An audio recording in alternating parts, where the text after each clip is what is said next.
Good morning, it's Blockbuster Underground. Dave back with another review of episode 5 of The Acolyte. The Good, the Bad, and the Ugly.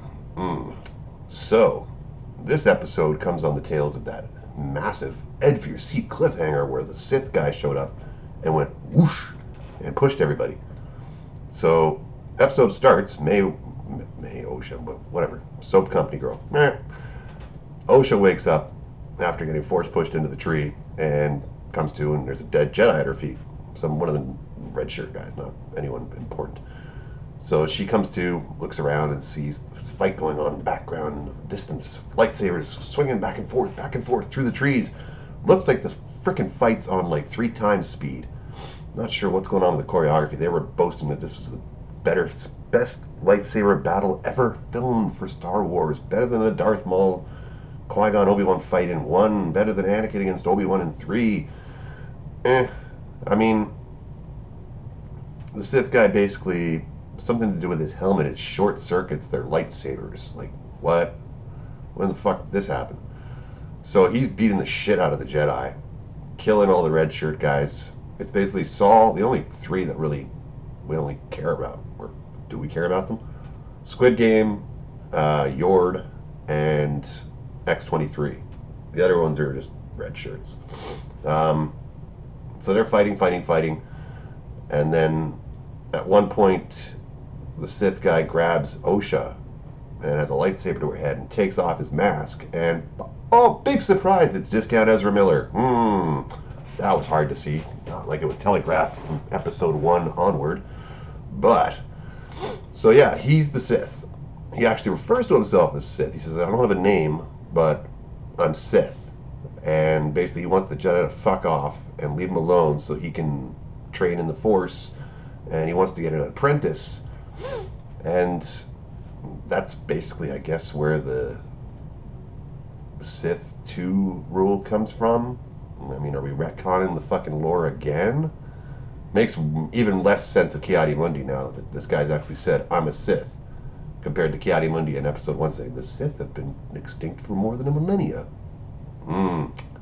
If that's so, then this is 100 years before Phantom Menace, and there's a Sith. So, the fuck you talking about? The guy playing Discount Ezra Miller, Manny Jacinto, I looked up the name.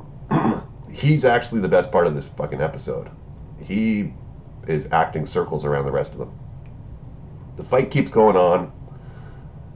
At one point, Yord gets injured. X-23 tries to arrest May and does arrest her, and then Discount Ezra Miller shows up, kills X-23, like she's gone. Saul then jumps in, starts fighting Ezra Miller, and they're having a back and forth, and there's like some sort of backstory with the two of them. Like this could maybe have been another one of Saul's apprentices or something. Not sure. We'll probably find out. And I'm guessing next episode's going to be another flashback. So May knocks out Squid Game. Her and Osha have a chat, and Osha's like, I'm still bringing you in because you still fucking killed 3 Jedi or 2 Jedi. And so May knocks her out, cuts her hair, and then Saul shows up, and she's like, "Hey, it's me, Osha." At one point, Osha uses her little pip droid thing and turns on a light, jams it onto the back of Ezra Miller, and those bugs from the last episode come swarming down and pick him up and fly him off into the sky. He's fine though; he gets away. So basically, the episode ends with May going with Squid Game back to Coruscant. He thinks that she's Osha. Like, these guys aren't very smart. And then Osha wakes up and Ezra Miller's there, and he's like, he's healing her wounds and shit, and they take off together, and that's the end of the episode. I mean, this was better than the other ones have been. The action was passable, I guess. I mean, I've seen better lightsaber fighting in Jedi Survivor, but the fact that it was Ezra Miller as the Sith, saw that coming from a mile away. I just don't know with this show.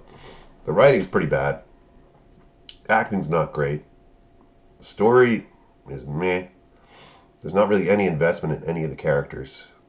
I was half expecting Hedlund's wife to show up with the lightsaber whip to fight this guy, but I guess that's down the road here.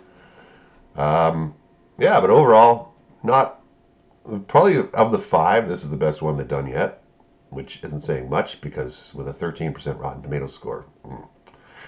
But I'm interested to see. Well, I mean, this is like I said before, this show's like watching a car wreck. You drive by and you're like, oh, gotta slow down, check this out. I'll still keep reviewing it till the end. I said I'd do it for my subscribers, and I will stay to my word with that. But not a great show. I'm curious to see if the Rotten Tomatoes score ticks any lower than 13% for the audience reviews after this week.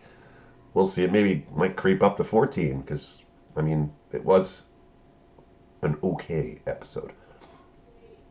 Other than that, I mean, anybody who's seen the last video I posted about my rant, I still hold true to those words. People should not be fucking going after each other just based on their opinion on a TV show, of all things. I mean, I know we all have deep-seated, passionate feelings about Star Wars, especially for people like myself who were alive when the first movie came out in '77 and have grown up on this shit. So, I don't know. Let me post this up. I got to start work soon anyway. Comment below. Let me know what you thought of today's episode. You think it's got any chance of saving itself in the grand scheme of things, or are we just in for a downward spiral from here? But let me know in the comments below. Subscribe, let your friends know about the channel, and we will catch you on the next video.